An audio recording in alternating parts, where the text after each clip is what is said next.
మౌలిక భారత రాజ్యాంగంలో 1950లో అమల్లోకి వచ్చిన భారత రాజ్యాంగంలో ఫండమెంటల్ డ్యూటీస్ లేవు, ప్రాథమిక విధులు లేవు.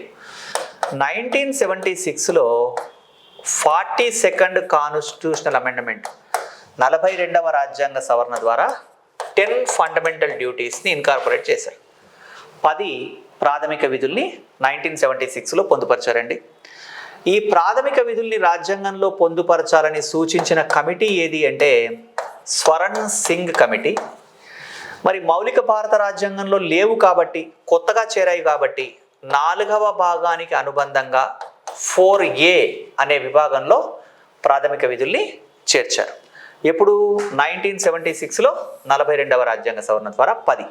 ఆ తర్వాత కాలంలో 86th అమెండ్మెంట్ 86వ రాజ్యాంగ సవరణ ద్వారా 11వ విధి 11th ఫండమెంటల్ డ్యూటీని 86th అమెండ్మెంట్ 2002 ద్వారా 11వ ప్రాథమిక విధిని చేర్చారు.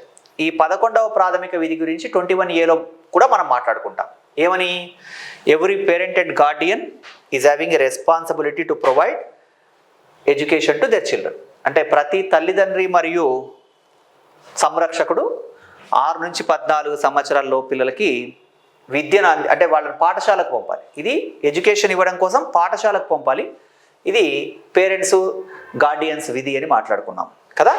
ఇక్కడ 4A అనే భాగంలో 51 క్యాపిటల్ ఏలో స్మాల్ ఏ నుంచి స్మాల్ కే వరకు ఉన్న నిబంధనలు ప్రాథమిక విధులు. స్మాల్ ఏ నుంచి స్మాల్ కే వరకు ఉన్న నిబంధనలన్నీ కూడా ప్రాథమిక విధులకు సంబంధించిన నిబంధనలు 86వ రాజ్యాంగ సవరణ ద్వారా పొందుపరిచారు. 51 క్యాపిటల్ ఏలో స్మాల్ ఏ నుంచి స్మాల్ కే.